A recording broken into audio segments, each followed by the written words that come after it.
कितने पैसे दिए तुम्हें उस वक्त ने? मुझ पे इल्जाम लगाओगे? अच्छी तरह जानती हो तुम्हारे साथ हुआ वो किसने किया? राहिम अली नवाज ने। माफ नहीं करूंगा मैं तुम्हें। I am going to destroy you. Hello friend, Rahim अब पुलिस कस्टडी में जा चुका है और बुरी तरह फंस चुका है। सारे सबूत इसके खिलाफ साबित हो चुके हैं। उसे समझ नहीं आ रहा होता कि वो अपनी बेगुनाही कैसे साबित करे। वो इस बात को लेकर पहले ही परेशान था कि आखिर ऐमन ने शेरोज़ के बजाय उसका नाम क्यों लिया। इसी उलझन को सुलझाने वो ऐमन के घर गया था, मगर जमाल ने हंगामा खड़ा कर दिया, जिसकी वजह से उसे ऐमन से अपने सवाल का जवाब लिए बगैर ही वापस लौटना पड़ा था। वो अच्छी तरह जानता है कि इसके मामू फारूक शेरोज़ को बचाने के लिए उसका साथ कभी नहीं देंगे, क्योंकि जिस तरह आफिया ने अपने बेटे को बचाने के लिए उसे फंसाया था, उसे यही लगता है कि फारूक मामू भी अपनी बहन की तरह कभी भी शेरोज़ को बेनकाब नहीं करेंगे। इसलिए उसके पास आखिरी उम्मीद यही थी कि वो ऐमन से सवाल का जवाब लेता, क्योंकि अब इसे यही लग रहा है कि आफिया ने ऐमन को भी इसका नाम लेने के लिए खरीदा होगा। इसलिए इंस्पेक्टर खान इसकी बात मानते हुए ऐमन को राहिम से मिलने के लिए राजी कर लेता है। जब ऐमन इंस्पेक्टर खान के साथ राहिम से मिलने पुलिस स्टेशन आती है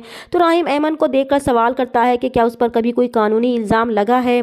तो ऐमन इसके सवाल पर हैरान होती है और जवाब देती है कि नहीं। तब राहिम ऐमन को जवाब देगा कि फिर तो वो लाकअप में रहने की अजियत को समझ ही नहीं सकती, उसे क्या मालूम लाकअप में रहना कितनी अजियत का काम है। तब ऐमन उसे जवाब देगी कि ये तो इसे इस पर मर्डर अटेम्प्ट करने से पहले सोचना चाहिए था कि इसका अंजाम क्या होगा। तब राहिम ऐमन का जवाब सुनकर बहुत हैरान होगा कि सारी सच्चाई जानते हुए भी वो झूठ बोल रही है। इसलिए वो ऐमन से कहेगा कि उसने बेचारगी का जो लिबास पहना हुआ है वो अब उसे उतार दे, क्योंकि यहाँ इन दोनों के अलावा कोई नहीं है। इसलिए बेहतर है कि वो उसे सच सच बताए कि वो ऐसा क्यों कर रही है और इस झूठ के लिए उस औरत ने उसे कितने पैसे दिए हैं। तो ऐमन जो वाकई सब कुछ भूल चुकी है, उसके दिमाग में आफिया ने ये बात बिठा दी है कि उसे मारने की कोशिश करने वाला राहिम है। इसलिए ऐमन को राहिम की बात सुनकर बहुत अफसोस होगा और वो राहिम से कहेगी कि अब वो इस पर पैसे लेने का इल्ज़ाम भी लगाएगा। तब राहिम ऐमन से कहेगा कि फिर वो झूठ क्यों बोल रही है, वो अच्छी तरह जानती है कि इसके साथ जो कुछ भी हुआ वो किसने किया।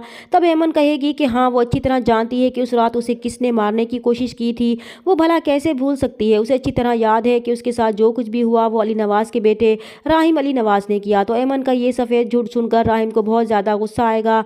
वो ऐमन से कहेगा कि वो इसे कभी माफ़ नहीं करेगा, क्योंकि वो सब कुछ आफिया की वजह से कर रही है। लेकिन एक बात वो याद रखे कि वो इसके खिलाफ सारे सबूत जमा करेगा, उसे सज़ा दिलवा कर रहेगा और वो इन लोगों को भी नहीं छोड़ेगा जो इसकी मदद कर रहे हैं। तो ऐमन राहिम के गुस्से को देखकर खौफजदा हो जाएगी और अपने जहन पर जोर देने की कोशिश करेगी कि इसने कहीं कुछ गलत तो नहीं कर दिया। दूसरी तरफ अली नवाज पर मुश्किल वक्त क्या आया।